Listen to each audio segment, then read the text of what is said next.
Praise the lord. ఈ దినం దేవుని వాగ్దానం. యెహోవా నీకు తోడుగా ఉండునుగాక. మొదటి దినవృత్తాంత గ్రంథము 22 అధ్యాయము 11 నీ జీవితంలో కొన్నిసార్లు నీ శక్తి మించిన, వయసుకు మించిన, జ్ఞానానికి మించిన చేయవలసిన పనులు నీ ముందుంటాయి. అట్టి పరిస్థితుల్ని భయపడక దేవుని ప్రార్థించి ఆయన మీద ఆధారపడినప్పుడు ఆయన నీకు తోడుగా ఉండి ఆ పని ఏ విధంగా పూర్తి చేయాలో తగిన జ్ఞానాన్ని, వివేకంను ఆయన నీకు అనుగ్రహిస్తాడు.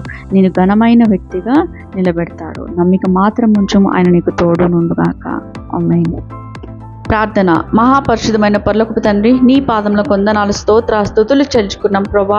అయ్యా, మీరు మాకిచ్చిన జీవితంలో ప్రతి దినము ఉదయము, మధ్యాహ్నము, సాయంకాలము ఎడతెగక ప్రార్థించే బుద్ధిని మాకు ఇవ్వమని మొరపెడుతున్నాం ప్రభా. మా ప్రార్థన ఆలకించి ప్రతిఫలం దయచేయండి తండ్రి. మా ప్రార్థనకు ఎదిరే ప్రతి ఆటంకములను తొలగించి వేయండి దేవా. అయ్యా, పాపం మమ్మల్ని ఏలనీయకుండా మేము పరిశుద్ధంగా జీవించుటకు సహాయం చేయండి తండ్రి. ఆర్థిక ఇబ్బందులు, అనారోగ్య సమస్యలు మమ్మల్ని వెంటాడుతున్నాయి. సహాయం చేయండి తండ్రి. స్వస్థపరచండి తండ్రి.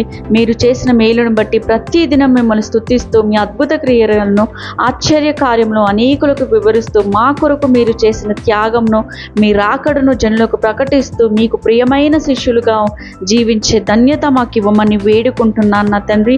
మా ప్రార్థన ఆలకించుచు మా దేవుడైన యెహోవాకి నీకే స్తుతులు చెల్లించుకుంటూ నమ్ముట నీ వలనైతే నమ్మినకు సమస్తము సాధ్యమన్న విశ్వాసంతో సాతానుడికి సిగ్గు, నీకే జయం కలుగునట్టు ఈ దినమంతా మీ దినచర్యలో నా ప్రభా ఎలాంటి తప్పులు చేయకుండా, ఏ ఇబ్బందులు రాకుండా మీరే కాపాడమని వేడుకుంటూ ఏ సత్యపరిశునామంలో ప్రార్థించి బదుల ప్రేమతో వేడుకుంటున్నాం ప్రియ తండ్రి. Amen. Praise the Lord. Thank you.